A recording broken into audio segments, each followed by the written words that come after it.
Hey curators, welcome back for another fun video. My name's Naomi. If you're a new viewer, welcome. If you're a returning viewer, welcome back. As you know, if you regularly watch my channel, I am getting ready to go on vacation with my family in a week or so.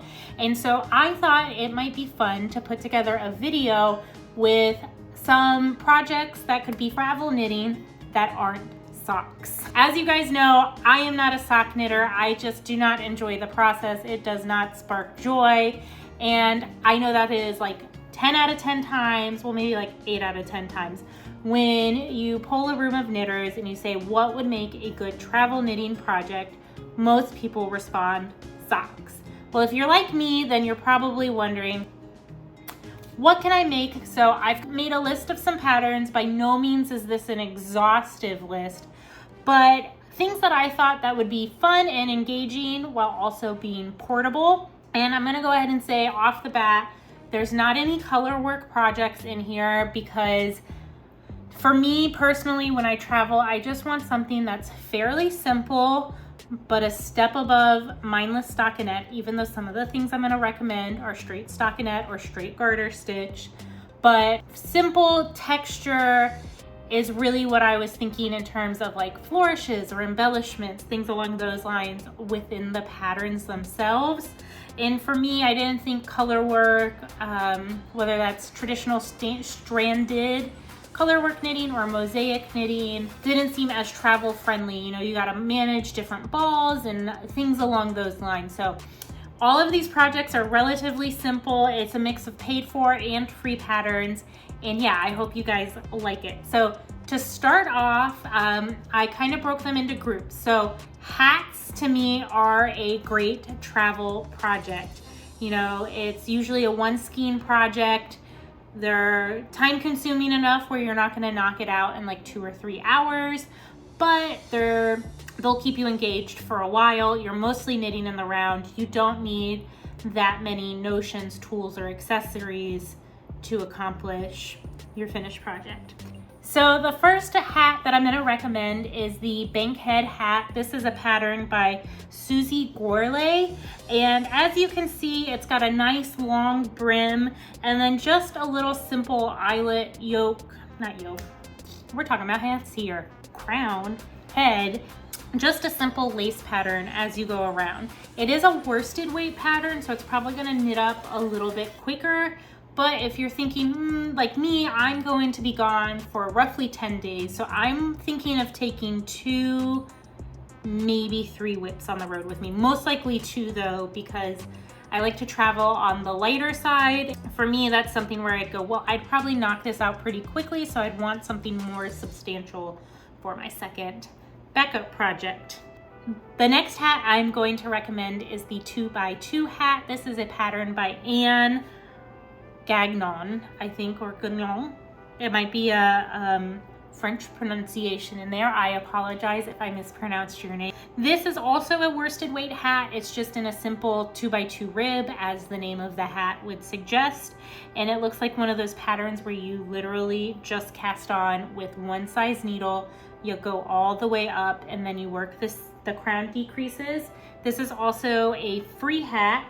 You just knit a big rib tube and then you work some crown decreases. So if you want like truly mindless, you can pick it up, put it down, have a conversation with the people you're traveling with, enjoy the sights. Maybe you're on a tour and someone's driving the bus for you. Bob's your uncle. Literally all you have to do is knit and purl and keep up with where you are in the pattern with those. So how hard can that be? So the next pattern I was thinking was the Musselburgh hat by Isolde Teague. If you pay attention to just about anything on the internet, you should be familiar with this hat. I have knit one, which I am trying to grab out of my pile right here. So it is essentially a giant knit tube. After you work your crown increases when you cast on, you work in stockinette forever until you have enough length for your hat to be double on itself. And then, like I said, this is great. It's a one skein project. You could get it started before you take your trip. You could cast it on and get the increases down fairly quickly, and you are you know, have a really versatile project with you. I knit mine a little bit longer, thinking that I might fold my brim even more on itself so I could get a little bit of more warmth on my ears. The other nice thing about this pattern is it's written in a way in which you can customize it to any weight yarn. So you could cast on a worsted weight to, I would say, a fingering weight. I would not knit a lace weight hat, but you probably could figure it out from there. And so that's one of the really nice versatile things about this project, is maybe you have DK in your stash, maybe you have a worsted weight skein. I will say though, if you're going to do those heavier weights, you're probably going to need more than one skein of yarn. So just something to be aware of. So up next is the My Baker's hat. This is a pattern by Emily Russell. As you can see, it's a very simple beanie. It's just a nice long brim, then a stockinette for the head, and you work crown decreases, and you have a nice unisex hat. So maybe if you're wanting to get some gift knitting done while you're traveling, this is a great way to knock out some gifts or something for yourself. Who am I to judge? You do you, boo. So last but not least, out of travel friendly hats, I am going to recommend the Deep Winter hat. This is by Wool and Pine Designs, and unlike all the other hats that I have suggested so far, this one is a little bit more complex. But you know what? Maybe you're gonna be on a long plane ride, you're not with other people, you're gonna meet them there. That's, for me, I will be meeting my family at the airport in Iceland, and so I will be on the plane by myself with no one to talk to, no one to distract me. So something like this hat that has seed stitch and cables and is a little bit more complex might be good for those moments when you're traveling by yourself, where it's a little bit slower. Maybe you're drinking your coffee in the morning before you meet up with everyone, and so this will be a good option for that. This is a DK weight hat pattern, so one DK weight skein of yarn.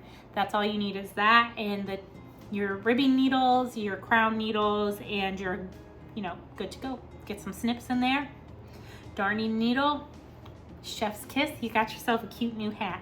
So next up is shawls. Maybe you want something a little bit bigger, something that you want to feel like you can work on the duration of your trip without finishing it and then wondering like, what now?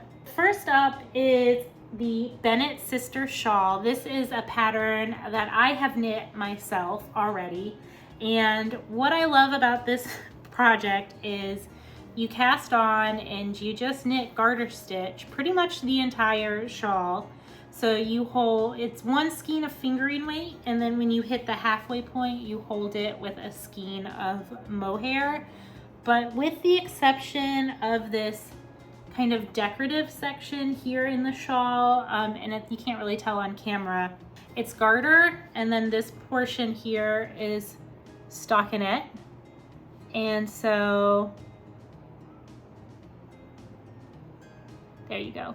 So the shawl is just garter and stockinette with a stitch marker. You can easily delineate where you are in the pattern and whether you need to be knitting or purling. Some rows you're just knitting across, and some you're knitting half and then purling the other half of the row. But as I said, it's pretty friendly in that you just need 2 fingering weight skeins of yarn and a skein of mohair, and you're good to go. And honestly, this was such a fun but like mindless, relaxing knit when I made it. The next is a project that I think I am going to cast on. It's like one of the high options on my list. This is the Dustland Wrap by Wetsnits. It's a crescent shaped shawl with different textured stitches.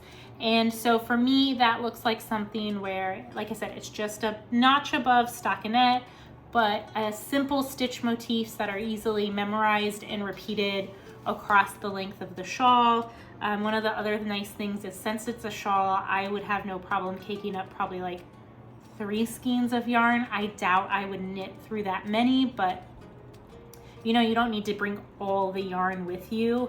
And so that is something that I've been eyeing for a while, and I think will be one of my travel projects.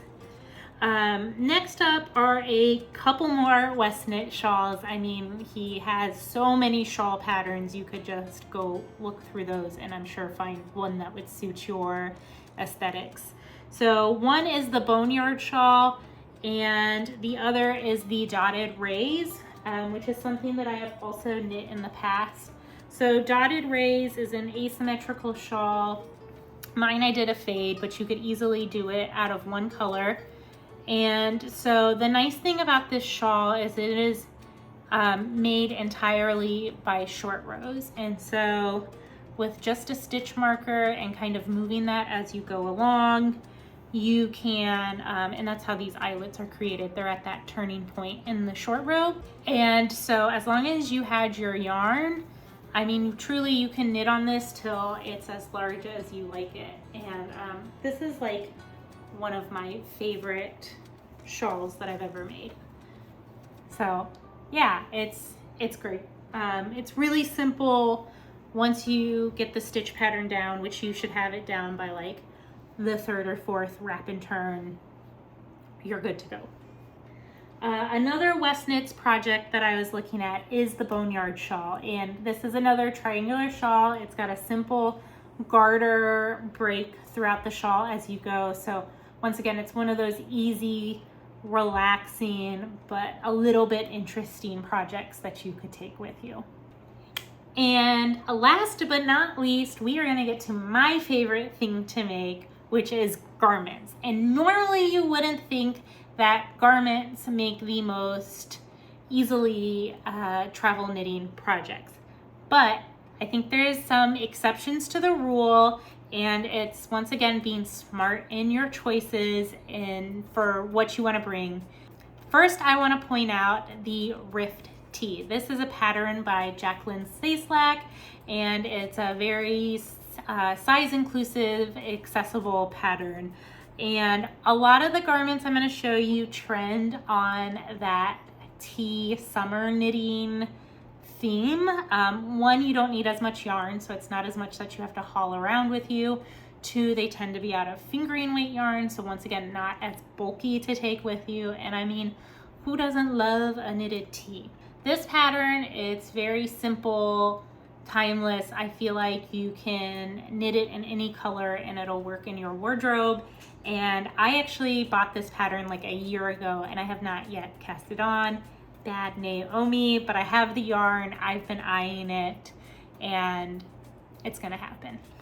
Next up is the Outline Tee. Once again, another tee. So this is a pattern by Jessie May Designs. It's similar in shape to the Rift Tee in that it's kind of like a boxy, oversized tee, but this pattern is knit from the bottom up. You do one setup row to enforce or reinforce where those drop stitches are gonna fall from here in the design, and then you're literally just knitting a stockinette tube until you're ready to divide your sleeves, at which point you do some simple neck shaping to make the V-neck in the front, and then it's literally back and forth, I think with a little bit of short rows around the shoulder in the front and the back. And you just pick up the selvage edge around your sleeves and work some very simple ribbing. Now this pattern was super fun to knit. I knocked it out super fast, and it's really satisfying after you're done, when you've joined everything, dropping the stitches that create this effect. But the good thing about it is while you're knitting the pattern, it's just stockinette. You don't get that payoff until the end. And this used not that much yarn. So if you're wanting, like for me, I'll be going somewhere where it's winter, but if you're wanting to like build your summer wardrobe while you travel, this is a great option.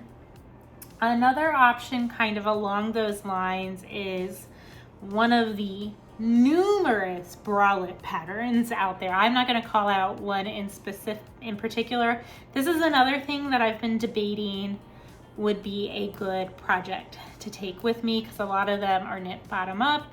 It's mostly some ribbing, then you do shaping around the bust, and then you divide off and make it like an I-cord, or some of them you attach a ribbon at the end. But I have been wanting to make a few of these for myself now, and I've got like nice cotton yarns in my stash. What am I waiting for? So another pattern that you could do for a garment that's pretty easy is just a basic, simple raglan sweater. And no shade to like a simple yoke construction. I just think raglans are easy, they're mindless.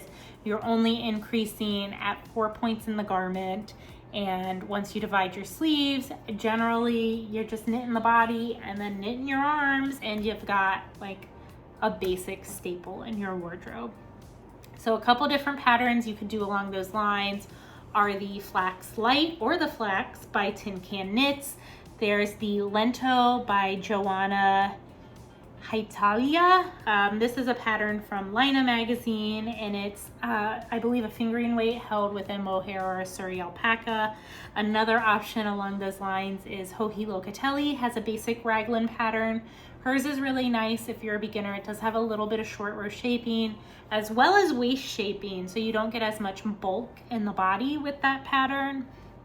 And there's numerous like gobs of other raglan patterns out there, if those three don't tickle your pickle. But like I said, I like raglans. If it were me personally, I would cast on and like try and have the neck shaping done and like divided for my sleeves by the time I hit my trip. That way I'm just knocking out Body Island while I'm taking in all the sights and sounds. Same for your sleeves. You can just pick them up and go while you're chatting with your friends or family and seeing all the things. And last but not least, which is a similar concept to kind of what I've covered with all of these garments, is the Weekender or the Weekender Light by Andrea Mowry, which is a bottom-up sweater. And so it's one of those things where once you get done with your ribbing at the bottom, you're doing like 10 inches of stockinette. What better way to knock that out than hanging out with your family, friends, spouse, partner, whoever you're with, your dog, whoever's traveling with you, whoever's not traveling with you, if you're on a bus with some strangers. But you can, it's very simple. It's mostly just knitting stockinette with a slip stitch every other row. And yeah, you're going for a while before you do that sleeve divide, but what a great way to knock it out.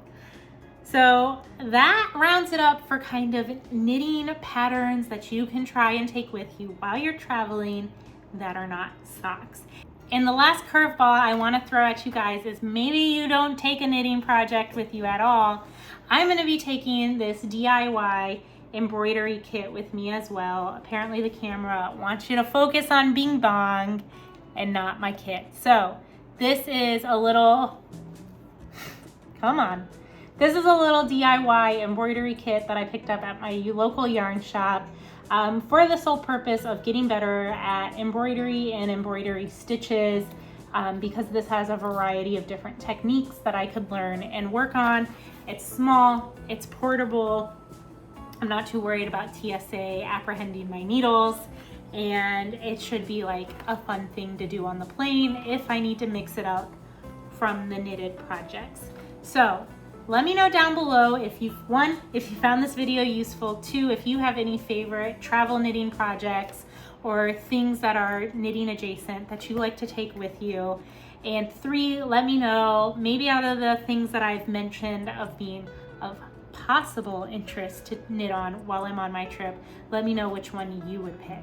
Thanks so much, you guys. I hope you enjoy whatever you're making. I hope it brings you joy. I'll talk to you later. Bye.